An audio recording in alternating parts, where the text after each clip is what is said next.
There it is. Ah, yeah. Everybody see that? Yeah, I've been busy. Sorry. Get it cracking.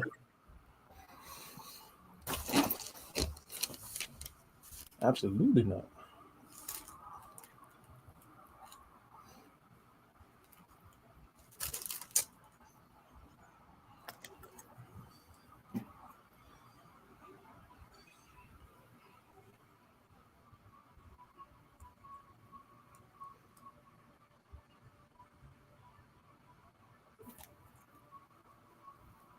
What came up?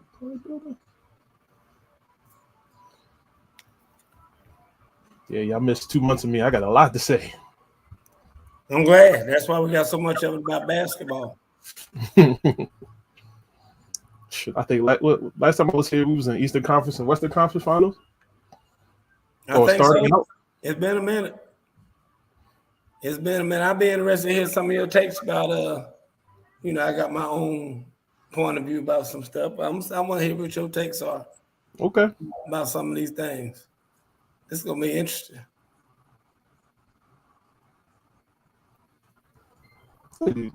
I'm tired of these people projecting Washington's win-loss, and every year it ain't even close to I what they know, project. dude. I saw that 53-man projections and roster projections and all that. I'm like, man, go on somewhere with that. Well, the team ain't gonna look nowhere near that. Your feed is freezing up, Irv. It is? Yep. Oh Lord, no, I'm stupid now. I had to reset everything before I got on. So yeah. To cut some stuff out, cut some things out. I think I know what the issue is. I was doing some work for my AAU team, so I got a lot of windows open. Close.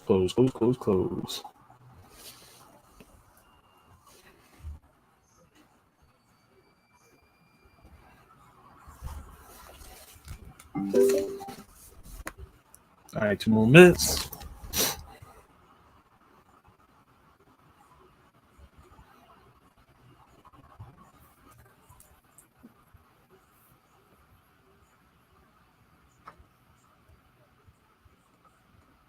Yeah, I'll never use that.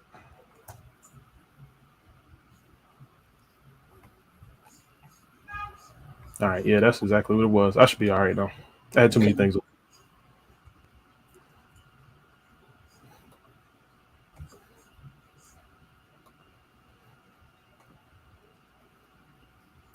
Drop all that.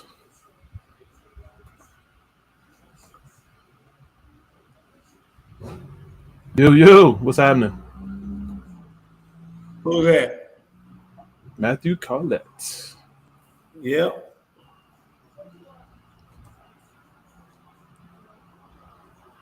We'll be ready in a second.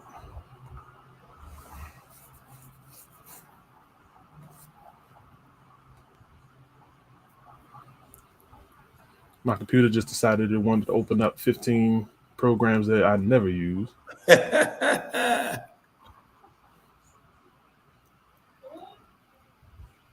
Man, it's so funny. We get done with those 707s. Mm-hmm. And I ain't talked to none but parents since then. I was on the phone with a parent for an hour and a half. An hour? Yeah. I know the feeling, but them hours be the longest hours of life because they always ask you some random questions and dumb questions.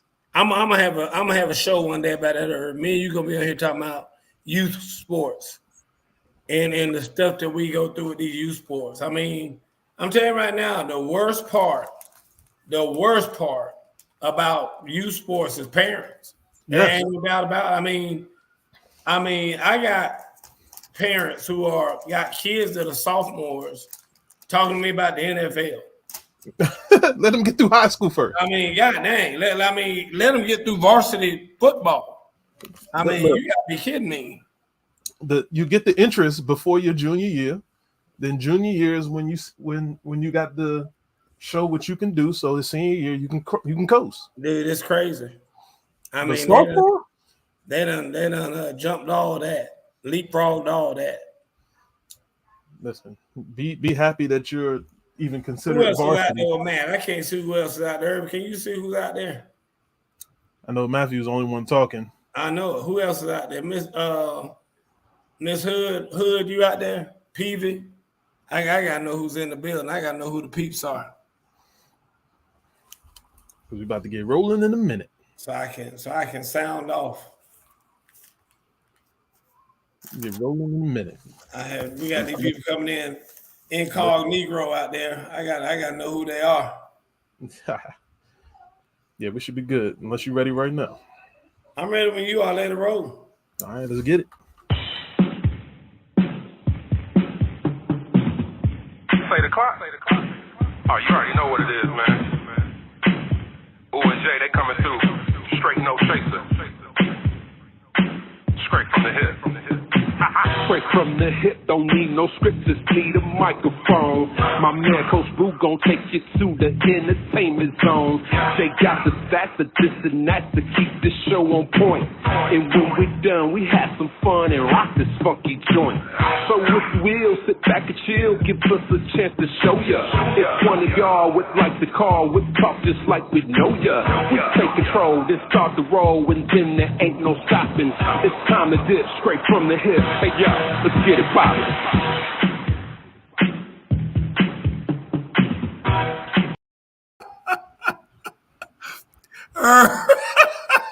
Can I get some approval from some of the pitches that was used? What? Whoa. I forgot her. If you didn't know that Jason made a new intro last week. How you snatching my baby picture though? Oh, dude, I was back here screaming when I remembered. I was like, oh my God, Herb don't know what's about to happen. Because every time I watch the show, I miss the intro. Oh, Jay, we got to talk, brother. Oh, man, that was good. Wow. Straight from the hip. I'm your host, Coach Gerald Boo Mitchell, coming to you live from the Imperial Palace on Black Mania. Today, we got all kind of folks on vacation. Jason is doing his thing with his girls, of course, at track. But I do have from the chocolate city of Washington, D.C., Mr. Irvin Payne. What's up, man? I got a day off from being a coach, man. There you go. Hey, welcome that. Dude, I've been doing this for 22 years, and I can tell you, it probably gets harder every year. Oh, yeah. You think it gets easier, it gets harder because I don't know. I think the expectations of parents just gets more and more, and so it's tough. Travis said no one got any approval. hey, I seen Coach's picture first, and the first thing I said was, "Oh Lord, what did he add from me?" Yeah, you knew it was gonna when he had all that from me. You knew it was gonna be bad. you should have been expecting the worst, dude. And what gets me is he didn't put one picture of himself. Not one picture of himself. Anyway, let's get started, folks. I've been gone all day to a 707 competition over at UGA. If y'all haven't ever been to UGA's like indoor facility they have over there, dude, it's crazy. It's beautiful. What's up, Peavy? DeCula was over there. Y'all got a new football coach. He's a good guy. I like him. And DeCula was over there. Most of Gwinnett County was over there. Well, hey, Tom, how you doing? Gwinnett County had Gwinnett County had 8 teams over there out of 31. 31 teams attended the 707. 8 of them were from Gwinnett. I know you had Grayson, South Gwinnett, North Gwinnett. You had Mill Creek, Norcross. It was GAC. Like I said, I think there were 8 total Gwinnett County teams. But I can't remember all of them. But there were 8 total over there. So Gwinnett County was well represented. We lost in the second round, so I couldn't tell you who won because we didn't make it. Normally, we get at least to the Final Four. But we're struggling. We got a young quarterback and a lot of new players that we're dealing with. So it is what it is. Anyway, we're going to get started talking about the NFL. And, guys, I made it heavy on the NBA because Irvin is a basketball guy. And so we want to get all his basketball thoughts today. But I will say in the news, 20 out of 24 civil cases against Deshaun Watson have been settled. Irvin, and to all you guys out there listening, does this change your opinion of this situation at all? Well, honestly, my opinion to start out was always it was a little sketchy how fast everything came out at once. Mhm. Honestly, that opinion has not changed. But I think the more people that's coming out and I'm hearing what they're saying about the situation, Uh-huh. it feels like they're leaving out too much to be truthful. So I still feel that way. But Okay. but to me, I don't want them to give full on details. I just want them to come out and be truthful, because it's like they're just throwing away the whole situation and making him look bad because it's only a front end topic type of situation. Okay. Mr. Peavy said no. He said he's just trying to get back to football. He's in his prime, and they're killing the situation. I don't think the NFL is going to be able to kill the situation, as you put it, Mr. Peavy. I told you, I'm probably the only one on here who's actually met Deshaun Watson and been around him and whatnot. I never believed it from the beginning. I mean, obviously, when people just keep pouring and pouring in and saying more and more things, and you start to feel kind of queasy about some things and whatnot.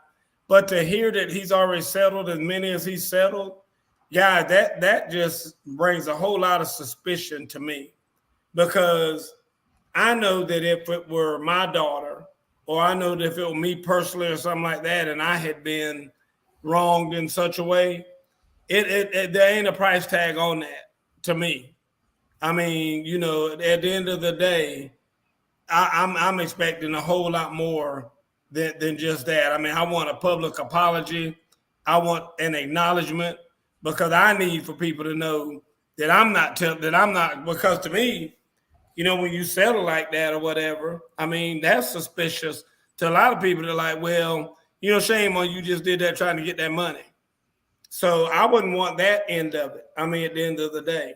And I've seen the, heartfelt testimonies of some of these ladies on these news stations and whatnot. And it's very difficult for me to understand how maybe there's some of the ones who aren't, maybe there are 4 of the ladies who are not in this settlement. But it's just hard for me to see how you go from that to accepting some money and it being okay. That's my take on it. Mr. Pete said it always happens when guys are in their prime, is what I mean. Every time something happens like this, I agree, and it is PV. Yeah, a lot of guys get caught in their prime doing stuff like this, and yeah, I like to see it all go away. But I'm telling you right now, I guarantee you, there's a group of women, something out there, they ain't gonna let this go away that easy. Especially, they're waiting to see how the NFL is going to react to this. And we all are. Or what's your take? What do you think the NFL is going to do about this? I think, to me, the interesting thing is, why are the other 4 not a part of that group? I agree. Honestly, do they have the same feelings that you do? It's not about the money. I want this guy to basically have everything that he needs to, because the situation went the way that we said it. But the thing is, we're just outside ears. It's only 3 people that know the truth. Yeah. Joe Fleischer says he's weird during massages, but he's paying to have this over with. Yeah. So she said that he might be a little freaky during the massage or whatever. Peavy says the big contract didn't help the situation. Well, not for this year. Those other girls just waiting for some more money, I guess. Well, the Browns not paying them this year. I know. So it ain't about that much money to him. Yeah. So I'm hearing that. I think I heard initially he offered all of them $100,000. Mm-hmm. So each. So like I said, that's what I had heard was the initial. I guess we'll find out more details on what he actually settled for. But anyway, it's just, I don't know. I just to hear so many settled so fast is kind of crazy to me. And yeah. I think a lot of them are under the same attorney, and so the fact that one attorney might have made that decision or pushed that decision for all those women also speaks highly of some stink.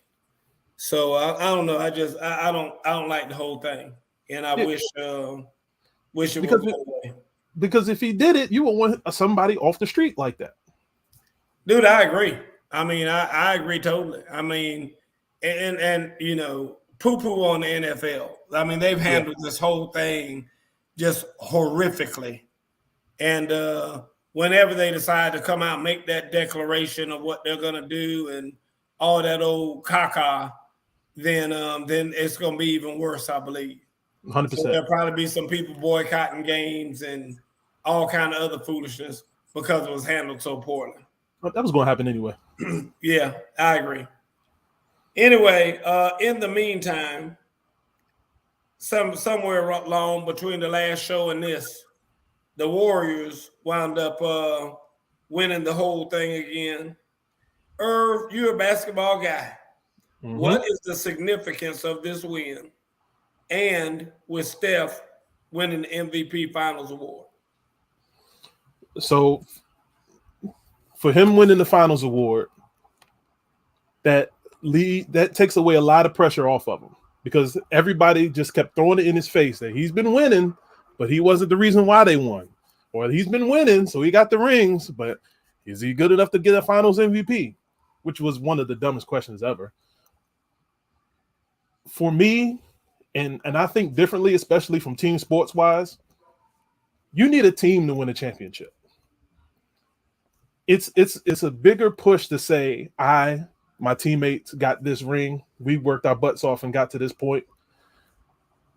Being a top player does not put you over the top because you won a ring. So when we look at players like Kevin Durant, Kyrie Irving, LeBron James, how good are they as basketball players? Mm. When it gets to the point that they're on the same level, that's when you can start saying the championship helped them to get to this point. But I'm not looking at nobody different that's a great player in the NBA because they got 4 rings. Because you'll have a bunch of people that'll never say, hey, Draymond got 4 rings. He should be up there with a lot of people. But Draymond Green's not on the level of all these top players all time. Right.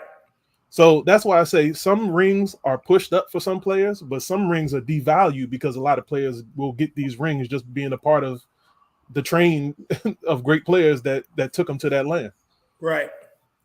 Dude, that's funny you say that. A good friend of mine, Eddie Mitchell, his daughter is her boyfriend is one of the players on Golden State Warriors team. And this show got a ring I ain't never heard of, ain't never seen it. And then all of a sudden he holding the trophy and kissing it and crying. I'm like, what in the world? And sure enough, his daughter, that's her boyfriend, and the daddy was actually there, and he's a good friend of mine. And I was like, what in the world? I ain't never heard this guy. And I Googled him and looked him up and all this other kind of stuff. And I mean, that joke ain't busted a grape. But now he got a ring and everything, holding the trophy, kissing it, crying, all this other stuff. And he didn't have a uniform on that night. I'm like, who is this guy? So, I mean, you know, like you said, a lot of people like that. A lot of kids walking around with state championship rings. You know, they didn't have to touch the football field. Exactly. But you know, they played on scout team and all that other stuff on, you know, during the practices and things of that nature. So we're not saying they're not bad players. They're not doing anything. But dude, let me say this, Irv, you got to help me understand this. This whole thing about him winning the Finals MVP was the biggest bunch of caca I ever heard. I mean, what do you got to win the Finals MVP for? I mean, right. People have anointed this man as the greatest shooter ever in the NBA. I mean, to me, when y'all talking about having a Mount Rushmore of NBA guys, his ass need to be on there. If you say he's the greatest, I mean, you do know that shooting the basketball is required in basketball. I mean, so I didn't say it. You said it, that he is the greatest shooter of all time.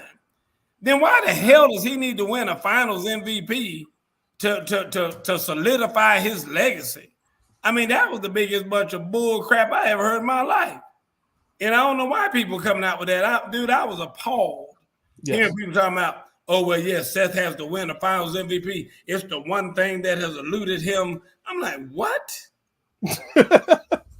I mean, what does that have to do with anything? Like, if he didn't win the finals MVP, he ain't going in the Hall of Fame. But he ain't going in the top 10. Are you kidding? They say this man's the best. I've seen this man shoot the ball from half court. And, like it was a layup. I mean, I ain't talking about like a desperation heave. I'm talking about pull up and shoot a jumper from damn near half court and hit it. And y'all won, and he got to win a finals MVP. I mean, dude, that's ridiculous to me. I mean, that just goes to show you how the public and sports writers are so out of tune with what's really going on, because people who know and people who played were like, that man ain't got to do a damn thing. I mean, his legacy is solidified. And they were just going on and on and on about, nope, he still don't have that finals MVP. I saw some dumbass basketball players, former basketball players who are now, news people saying, yeah, but, until he gets that final MVP, he still hadn't really solidified. I'm like, what? And think about it. These people haven't even gotten an award. Exactly. No third team NBA, no second team all defense. Exactly. Wasn't even all rookie. And these people are telling how somebody else need to get something to do something. Come on, man. Dude, it was sickening to me to hear that. And especially some of the people who were saying it. So Seth, I'm sure he losing sleep over not having a MVP final. I'm like, man, that man ain't losing no sleep. He got that doggone 3 Maseratis out in his garage and living in a doggone 200,000 square foot house. Mm-hmm. And y'all talking about that man losing some doggone sleep over a doggone finals MVP award because he should have won it a few years ago anyway, when they gave it to Andrew Iguodala. It's just on him that year anyway. So and that was the dumbest thing too. You didn't hear that joker say a word about it. I mean, you can have that. Yeah, good for you.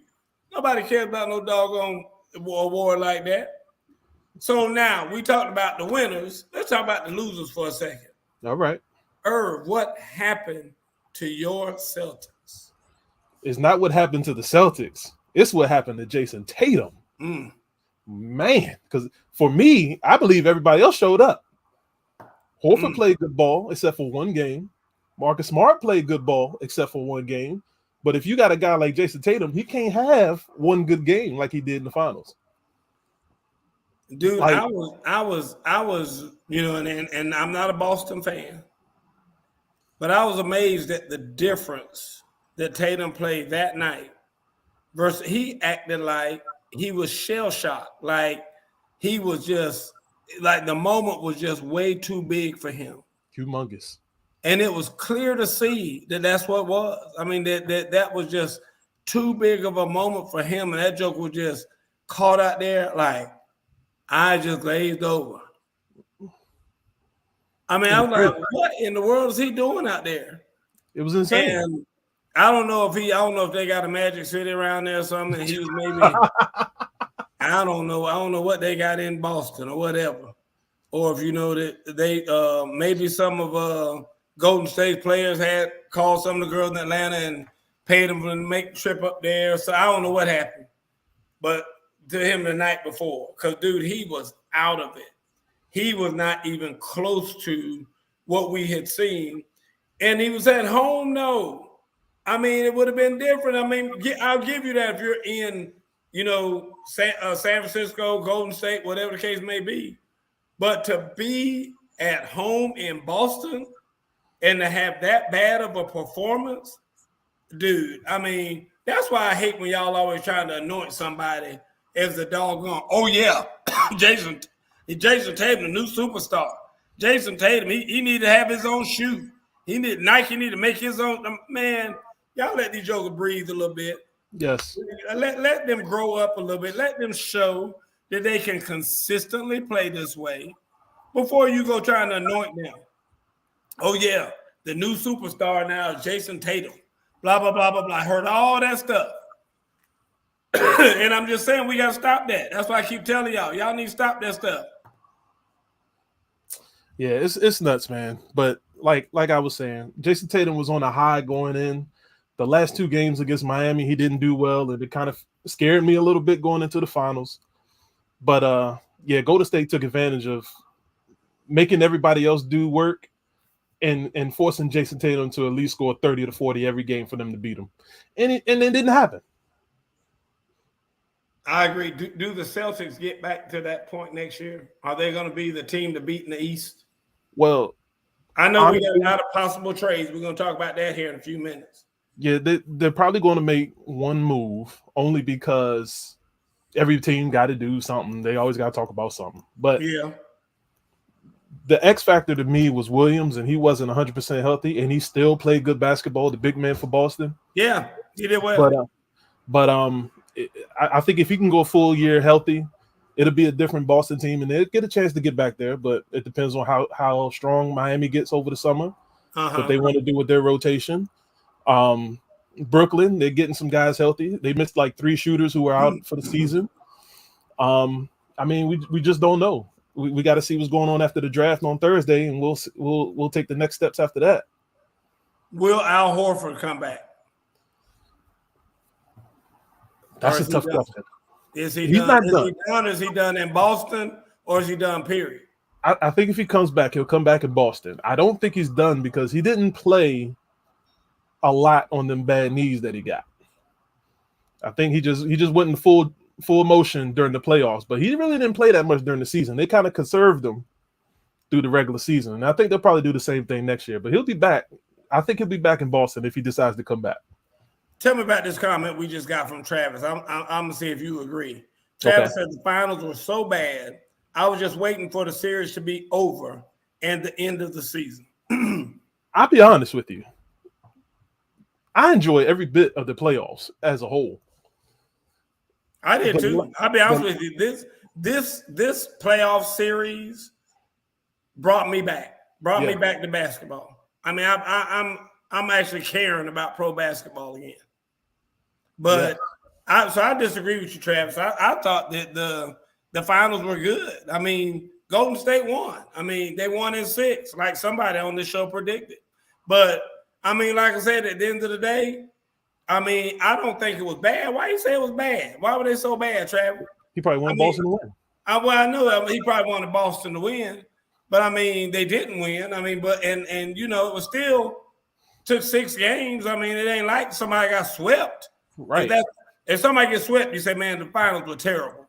I mean, it wasn't even fun to watch. It blew them out of water. It went 6 games. I mean, you know, they say best 2 words in sports is game 7. And it almost got to that. So I don't know how you classify that as being bad when they went to game 6. I mean, yeah, they lost by 10 points in the final game, whatever. But I think that was good stuff. I really do. I mean, all of it. So like I said, it brought me back. I like the coach for Boston too. Even though I don't like Boston. I like Udoka's a good guy, man. Yeah, I like him. I'm not sure I like the Lakers' new coach. We'll see. But I know. You like him? I mean, I was a Darvin Ham fan. He played for Washington at one point. I liked him. Yeah. But I mean, he paid his dues. He deserves it. But I got my issues with anybody that coaches and plays for LeBron. So we'll see. Tom said how many games are usually in the finals? About 6. About 6? Yeah, about 6. Yeah, I would say so too, Tom. I say it's normally 5 or 6. I mean, it's very rare that you get a sweep. And I think it's also rare that you go to 7. So I would be with Herb. I would say I think 5 or 6. Yeah. What was the best series of the playoffs? Or what do you say? That's what Joe Flash was asking. Ooh. Milwaukee and Boston was good now. Milwaukee and Boston was a lot of fun. Yeah. Miami and Boston was a lot of fun. Yeah.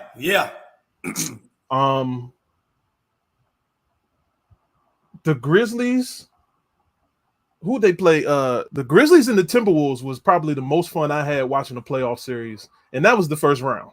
Yeah, I was surprised.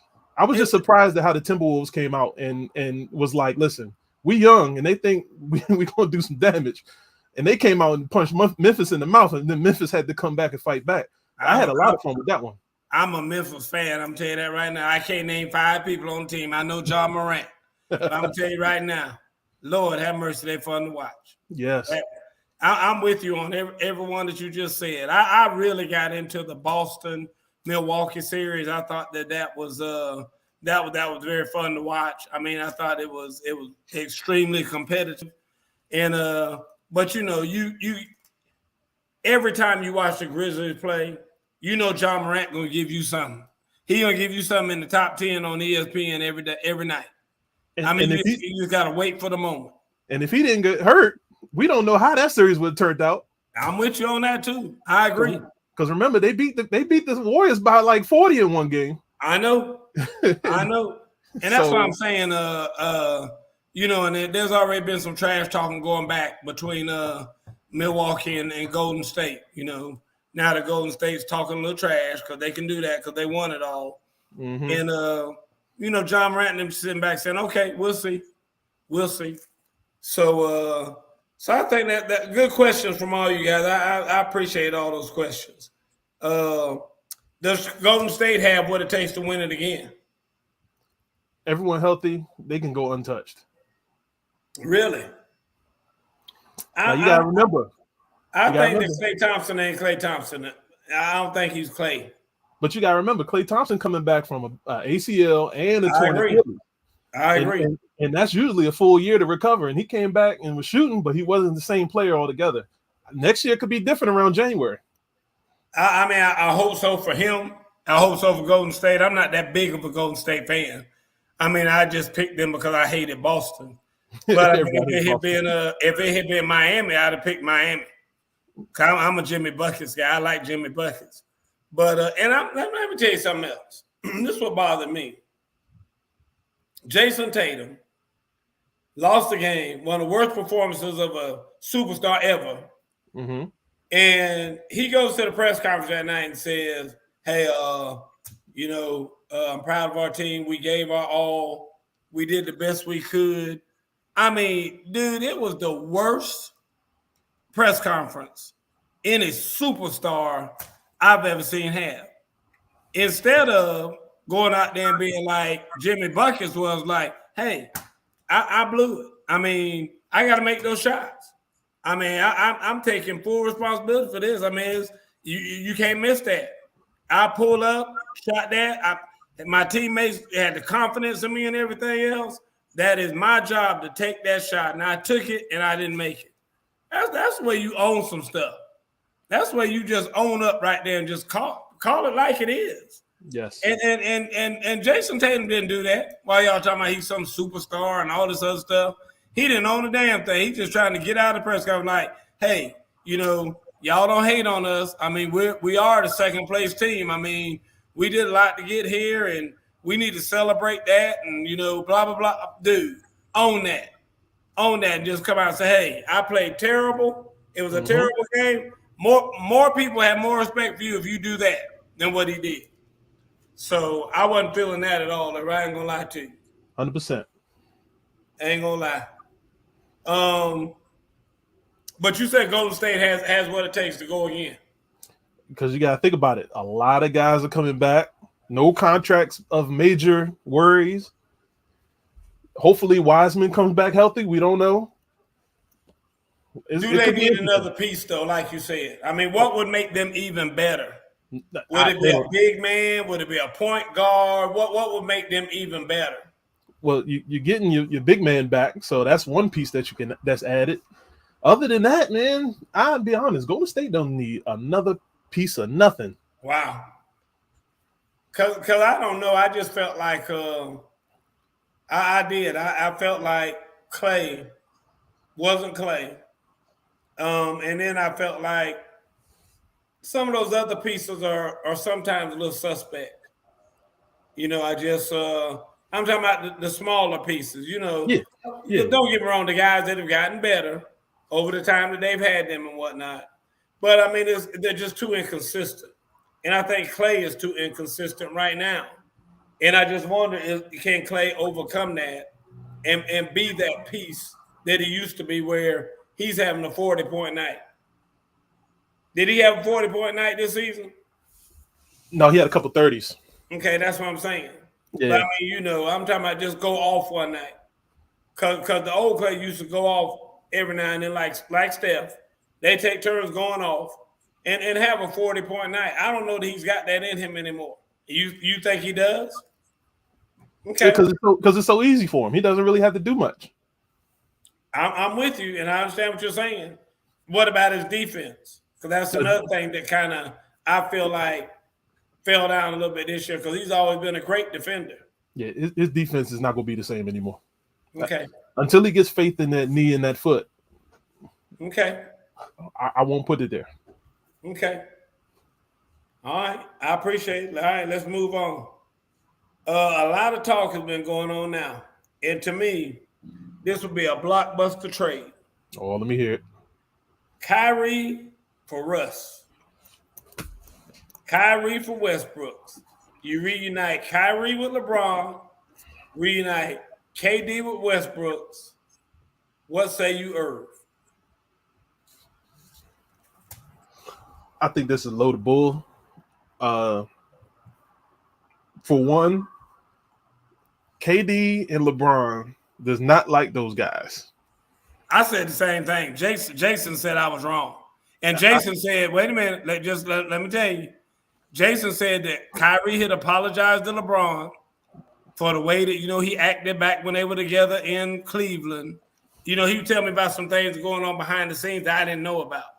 Because at first I said it was a bunch of caca too, Herb. I said, no, ain't no way in the hell that going to happen because LeBron didn't like Kyrie's ass back when he was in Cleveland. And he said, no, that's true. But Kyrie has apologized for the way he acted back then and all this other stuff. And so he said that could work. Mm-hmm. Listen, that's all fine and dandy.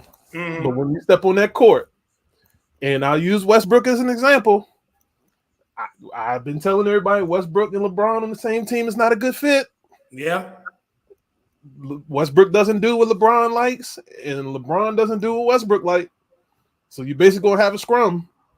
Not no fight, but I mean, it's just not going to work. Right. Playoffs. Right. You put Kyrie Irving back with LeBron James. Yes, it'll probably work for maybe the first month, but that second that Kyrie Irving goes and does something like he did in Brooklyn last year, yeah, you're gonna hear LeBron in the news underneath his breath saying stuff. Yeah. It would be better if we got a good point guard in here, like he does all the time. Yeah. And then you put Westbrook with Kevin Durant, and Kevin Durant going to say something under his breath like, this is not the player style that I decided. That's why I wanted to play with Kyrie. And then that's going to be another headache. You just can't do it. Like, it's a reason why they left, why Kyrie Irving and Kevin Durant left them original teams when they had the chance. And you can't just I hate when people do this. Like, it was a trade for Westbrook at one point where he said they was going to trade him for John Wall, and I thought to myself, there's no way John Wall is going to play with LeBron James, so cut that out. Then there was another one where Westbrook is going to get traded for oh my goodness, what's the point guard?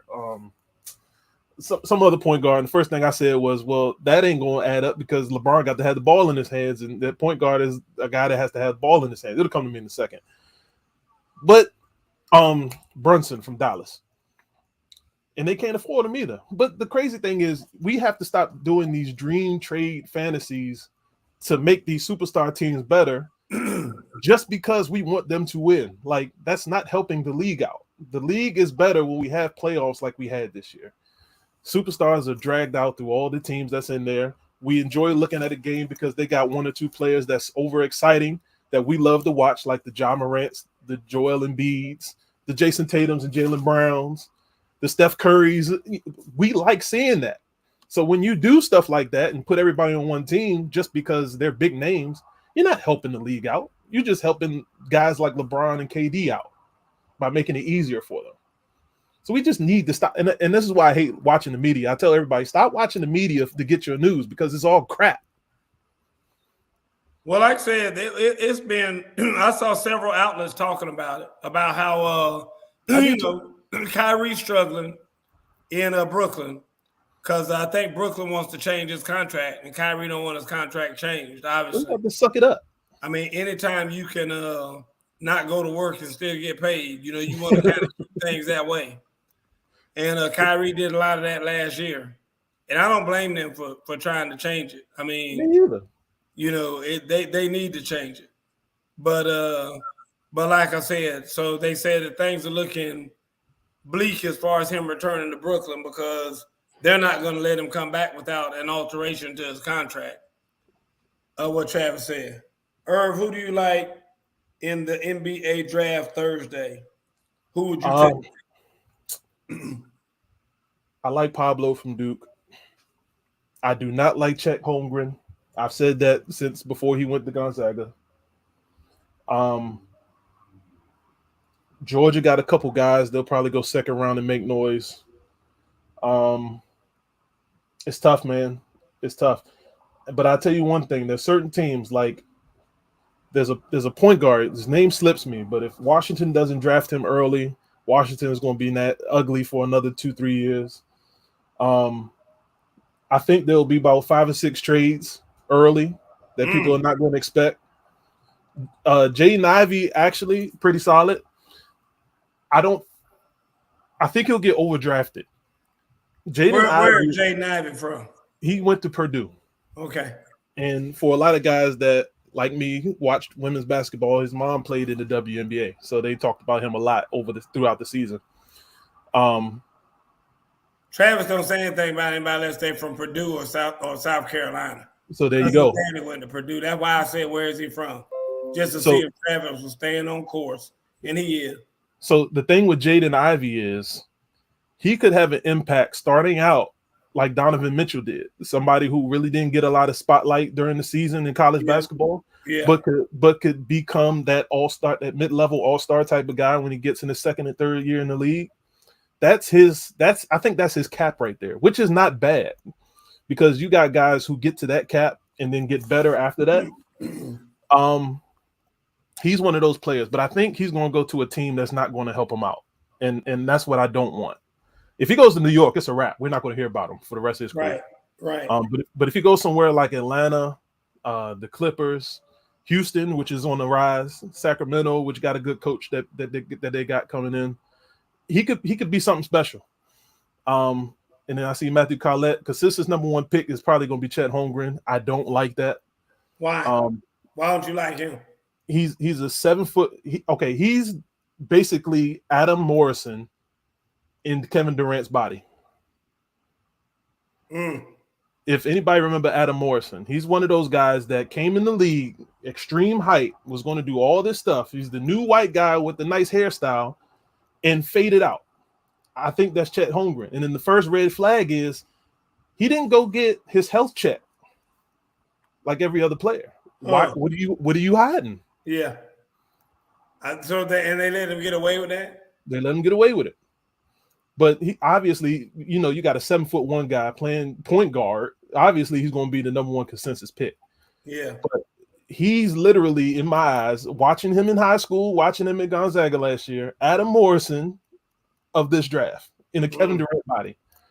But that number one pick should be Pablo. What's his last name? Ranchero. I keep forgetting his name. I don't like Duke, so I just know I remember from high school. But he will be my top player next year. If he doesn't win Rookie of the Year next year, probably because he got hurt. Travis said Chet too skinned to play. Banchero. Travis Butler said his name is Banchero. Banchero, yes. Yeah. I remember him. I like him, and I'm a Dookie. So don't be talking about you don't like Duke on this show. The team from Durham. I'm a big Dookie. We call them the team from Durham. And even without Coach K, we still gonna be good. I'm a Dookie.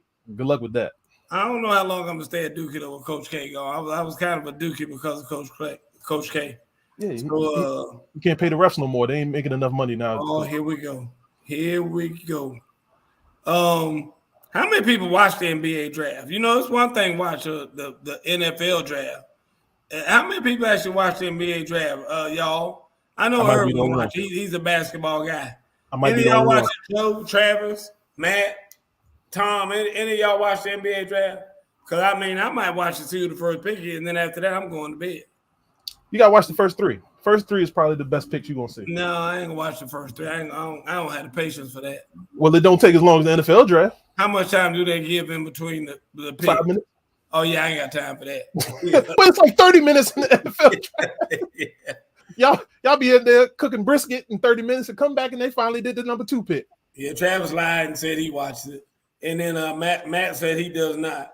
He said absolutely not. You get the ticker on your phone. Travis said he's gonna watch the first round. Joe said he watches the first 10 or until Cleveland picks. Yeah, whatever. That's about like you do in football too, huh? That sounds all right. I don't know, guys. I can't get into it. What they say, bad suits and too much bling. I agree with you, Matt. Dude, it is. Basketball players they just got a crazy sense of style. And I mean, even back to John Sally. You know, John Sally used to just put on anything. I mean, just dress any kind of way. Yeah. I mean, we'll come out there with some flood pants just flooding, and some Reeboks. And you're like, what in the world are you wearing? With the spikes on the end. Where'd you get the spikes from? What's that? Sally didn't give a damn. And that's what I'm saying. I mean, it's just, you know, basketball players just for whatever reason they always pull it off, and they're able to get away with that. Yeah. But no, I can't get down. And y'all's commissioner. Everybody hates Roger Goodell, but you know, Roger Goodell is Roger Goodell. Y'all's commissioner, look, I don't know what it is. I can't watch him too much. Adam Silver, I can't get with that. He's the fill-in. I don't like when jobs get passed down. Is he qualified? Is he? I mean, everybody says he does a pretty good job now. I've heard, you know, some insiders and all that kind of say that he's been pretty good for the league and whatnot. Yeah. I mean, and I will say I think Roger Goodell hadn't been as good for the NFL, including what is going on now. See, if I was a commissioner, I'd be like, what are we waiting for? I mean, like with Deshaun Watson, like we talked about, what are we waiting for? But that lets you know he's not running the league. I know, but that's what I'm saying. And I agree with you totally. Because like I said, I'd have been like, no, dude, listen. Even if we just got to put 3 ideas in a hat and draw from them, I mean, if y'all want to do it that way, I'm down. But we're going to do something. Because something got to be done. And I don't know. But I don't know the history of Adam Silver. I don't know why, because you said he's not the guy or whatever. Why don't you think he's the guy? So what he was the understudy to David Stern, the old commissioner. Okay. So David Stern was one of those guys that every time you turn around, he's coming out with ideas on what to do to grow the league, what to do to change the league, what to do this, and this. While Adam Silver is just that guy. I'm just going to listen to what the players want and then bounce it back. Okay. So David Stern always wanted to be a step ahead. He wants to listen and be a step behind. And I think that's where the mix-up is. Okay. I said I didn't know that about Adam Silver. I see why people now say things about him like, you know, he's a good whatever, because all he's doing is just listening to the play, whatever they want. Yeah, pretty much. Yeah, I got you. Okay. Like social media, everything going on in the social world, he allows them to do it. David Stern said, let's have a plan to do it and not just jump out and do it. Well, that's true. I mean, I'm with that. Because you can't just let them go out there and just do anything. I got that going on now with coaches in the GFL. Like, they get out there on social media and they're like, you can't tell me what I can put on my page. I said, no, sir, I cannot. You are exactly right. But I can tell you whether or not your ass going to coach in this league based on what you put on that page. Right, yes. So if you're going to go out there and show your butt and do your thing out there, I'm going to show my butt and do my thing in this league. Because I do say what goes on in this league. So you cannot go out there and call names and this and that and belittle other people and all that. And we're just not going to allow that. So like I said, you're right. I can't control what you put on your page. I can control whether or not you play in this league based on what you do put on that page, though. Mm-hmm. So I make that very clear to these coaches. So, and that's why I think the president or commissioner or whatever of a league should be. I think you got to be firm and you got to be able to deal with stuff like that, because that can get way out of hand. and I've seen it get way out of hand in the past. Last little topic we're gonna talk about here, because this is what killed me. Okay. Steph had to win the MVP to solidify his legacy. You know, he had, greatest shooter of all time. Look, think about back all the Andrew Toney. I mean, you know, all these guys, you know, we used to just be like, Ray, what's his name? Ray Allen. Ray Allen. I mean, God dang, Ray Allen. Think about all these jokes that just used to doggone be marksmen. And Steph had to do that to solidify his legacy. What's going on with KD's legacy right now? Where do you see KD's legacy? Is because, I mean, the Warriors have shown, yeah, we won one when you were here, but we've also won a couple without you here.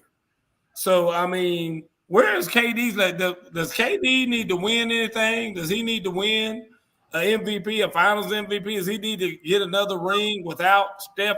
What does KD need to do to solidify his legacy? So he's in one of those rare situations like Kobe and Shaq had. Yes, I won 2 rings with you. But now Steph is looking at him like, I won 2 rings without you. That's my point. So Steph could be looking at him like Shaq said, hey, Kobe, tell me how my tastes. You know what I mean?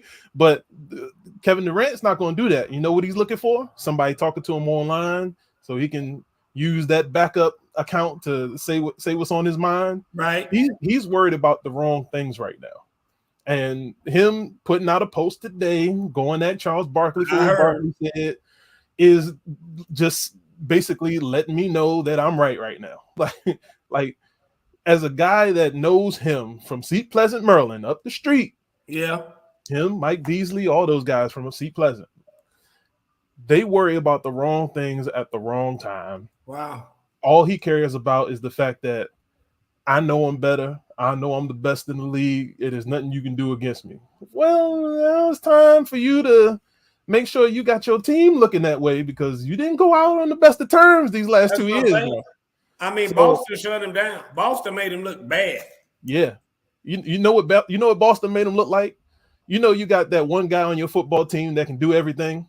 Yeah. And he don't depend on his teammates for nothing. Yeah. That is him in basketball. Just give me the ball and get out the way. Well, all right, we'll longest yard you, move out the way, and let 11 people hit you. Yeah. And that's exactly what happened to him. Like that works during the season when everybody's tired because they got to play 82 games. But when they focused on just you for a 7-game series, that ain't gonna work. He got to learn to trust his team and be the best player. And the last 2 years didn't see that. Okay, so does he need to win another championship to solidify his legacy, or is his legacy solidified? His legacy is what it is. He took a young OKC team to the finals. He got that. He decided to join and play with a style of basketball that he knew he would love, and got 2 rings. That lets him know that. Now he joined a team that was basically tore down, and he wanted to build back up from scratch. Now, if he can do something with Brooklyn, by all means, put him in that legacy talk. Your legacy is good. But right now, it's not looking good at all. And honestly, I don't think it's fully on him. Now you got 2 headaches, 2 different headaches than last year, because the last year it was James Harden and Kyrie.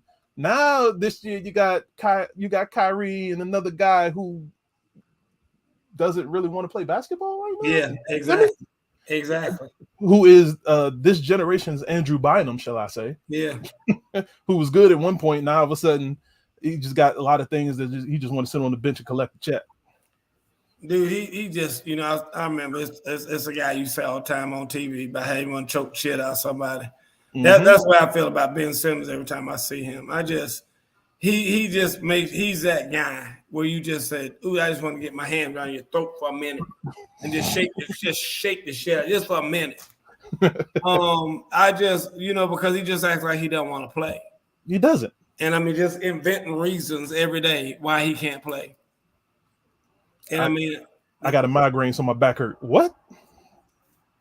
Yeah, I think KD's got a lot to prove for just to secure his legacy. I mean, again, you know, everybody wants to say KD's one of the top 10 basketball players of all time, or top 5, or whatever the case may be. like I said, if I'm building around Mount Rushmore, I'm putting Michael Jordan on there because Michael Jordan is the best player of all time. Best player. I'm going to put LeBron on there because LeBron is the second best player of all time. I'm putting Steph on there because Steph is the best shooter of all time. Why am I putting KD on there? I mean, that's what I'm saying. I mean, KD is the best what of all time? He ain't the best player. Nope. He ain't the best shooter. I mean, even if I was gonna put the best rebound on there, it wouldn't be his ass.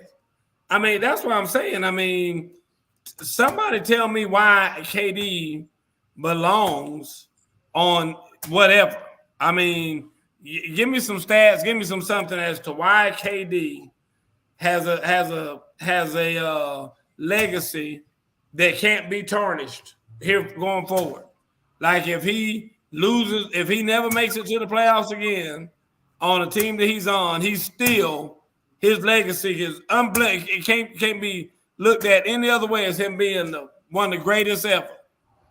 If he plays another 5-6 years, and all 5 or 6 years are trash.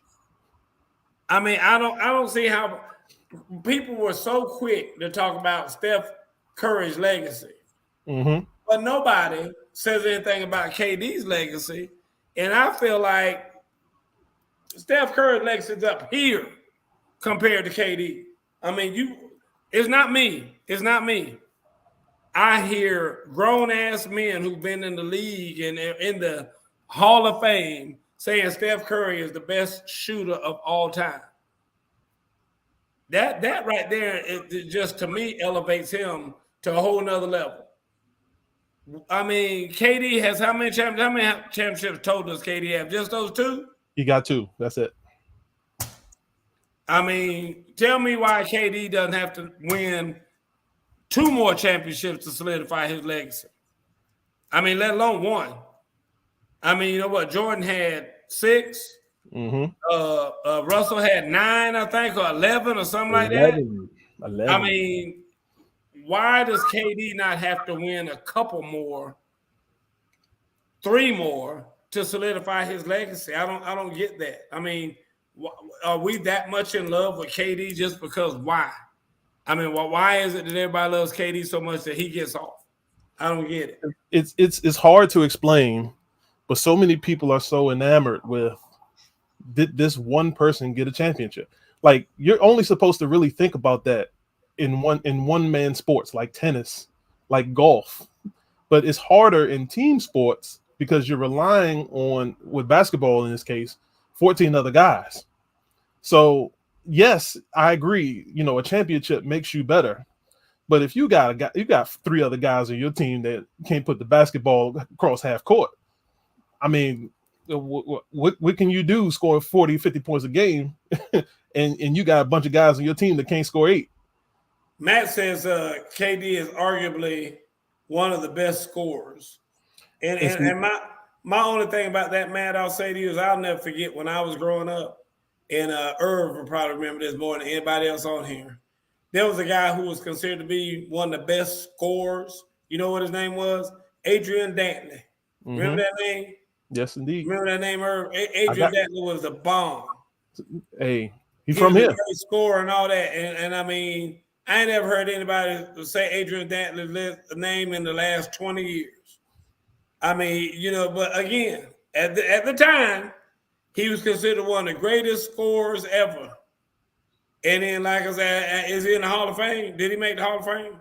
I ain't ever seen him on the Hall of Fame ballot. You on the ballot? I mean, playing in Detroit put him on the ballot. Yeah, but I'm just saying that, you know, I hear what you're saying. And I mean, I understand that he can score the basketball or whatever. But when you're talking about legacies and when you're talking about Hall of Fame, whatever, you know, they're talking about show me some stats, show me some rings, show me some MVPs, you know, show me some all-pro, whatever. I mean, give me that kind of stuff. And like I said, KD falls short in several of those categories. when you talk about that kind of stuff. So I don't know if I would say KD is the greatest scorer of all time. I mean, is that what you're alluding to, Matt? Would you say that? Irv, would you say that? He's one of those top scorers. I'm sure. And like we can name guys like Carmelo, Alex English for you guys. It's like 80s and 90s guys. Like it's hard to have that conversation because each 10 years there's guys that can put the ball in the basket. Yeah. And if I name a guy that nobody's heard of, they'd be like, man, but he ain't this guy. Okay, well, I'm trying to tell you, he was that guy that at one point in time. At that point, yeah. So like it's funny because I always had this conversation with people, and I always ask people, have you ever watched? It was a 5-year span with Mark Price that played for the Cleveland Cavaliers. Yeah. Mark Price was one of the most dangerous scorers of all time. I was telling people that the other day, and they thought I was lying. And they was like, who? And I'm like, yeah. And now we can't talk now. Guess where he went to school? Vanderbilt. Jesus. I was there when Mark Price was there. I just threw you the lob and you spiked it. Listen. But this is what I'm saying. Like, I can name a bunch of guys that everybody in this chat will look at me crazy. Like, are you who? Yeah. Yeah. And when it was that time and they was in the league, it's just like everybody talk about this is the most athletic basketball I've ever seen. But there's a bunch of idiots on the court right now. Yes, sir. Andrew Toney at one time was considered to be one of the best scorer in the league. Yes. I mean, that's what I'm saying. I just remember that term scorer. Scorer is different. Yeah. And they called it a scorer. And like I said, Andrew Toney was the guy at one time. The Chambers guy from Seattle, the white dude. Tom Chambers. He was a scorer. He was considered to be one of the best scorers in the league at the time. I would say Adrian Dantley. Yeah, I said Adrian Dantley. I said that a long time ago. Yeah, he was the first one I brought up because that's what they called him. That's what they called him. Yes. So anyway, folks, we got 2 minutes before we got to get out of here. Irv, so I know you say you done with the girls for a minute. I mean, this ain't the end of your coaching career, is it? No, I'm not out the door quite yet. They ain't kicked me out yet. So the AAU team, my practice has changed dates, so I'll be back on Tuesdays now. There you go. Ray Miller said Chambers put his knee on Mark Jackson. So listen, Tom Chambers was a 6'9" guy. Yes, sir. 43-inch vertical. So everybody talk about it wasn't as athletic back then. I'm trying to them white boys was jumping. You see how I just dug that name out of nowhere. I mean, that's what I'm trying to tell you. I remember basketball from way back, and I remember names like Tom Chambers, who was the dude. I mean, he was a dude back in the day, boy. I'm trying to tell you. Listen, I remember when Phoenix had him. You remember that, Ray? I'm trying to get these jokes to understand. Listen, people don't remember. Phoenix had him, Larry Nance, and Chris and Kevin Johnson at one point. And Kevin Johnson was the little jumper. Yes, sir. Yes, sir. The guy was jumping back then. The Bernard King was a good scorer. You're right about that now, Matt. I remember Bernard King. Dude, I went to church with Bernard King. He and I used to go to a little small church, had about 25 members in it. And I used to see him every day sitting up in there, and I was like, that is Bernard King. Not 25 members, though. Yeah, dude, it was small. It was a little small church. You was in somebody's backyard. Listen, somebody asked me to go visit that church with them, and I went to go visit, and I was like, this will be my last time here till I saw Bernard King. I'm like, it was at an auditorium at an elementary school. And so, dude, it was like a little trailer or something that they had. And when I said, it was the meeting room at the YMCA. Dude, I told a buddy of mine, I said, dude, that dude over there looks a lot like Bernard King.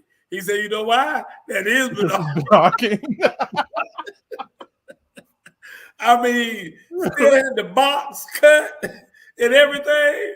And I was like, for you for real? He said, dude, that is Bernard King, the Bernard King. And so sure enough, and I kept going to that church because I want to see Bernard King everywhere. I mean, he and I got to be good friends, talked a lot, talked all the time, whatnot. But yeah, it was Bernard King. But you're right about that, man. Bernard King was the man at one time. Ain't no doubt about that. Yes. Folks, we got to get out of here. I got to get to the gym, believe it or not. Ooh, been a long day. I hadn't got my workout in yet. I got to go get a leg workout in right now.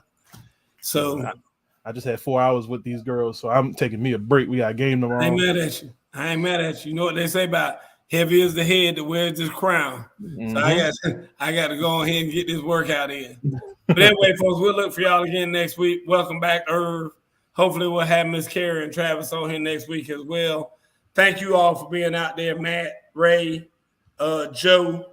I know I saw Tom on here earlier. Appreciate all you guys for being out there.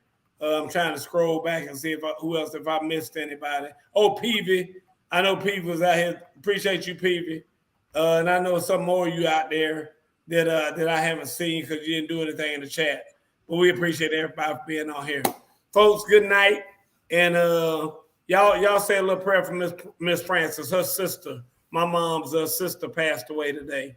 Oh, and man. my mom's a little distraught. That's her last living sibling. So now she's the last one of 6 that was in her family as far as her siblings are concerned. So anyway, I miss you, Aunt Rose, and we'll see you on the other side. Anyway, good night, Miss Francis. Straight from the hip. Irv, I appreciate you. Always.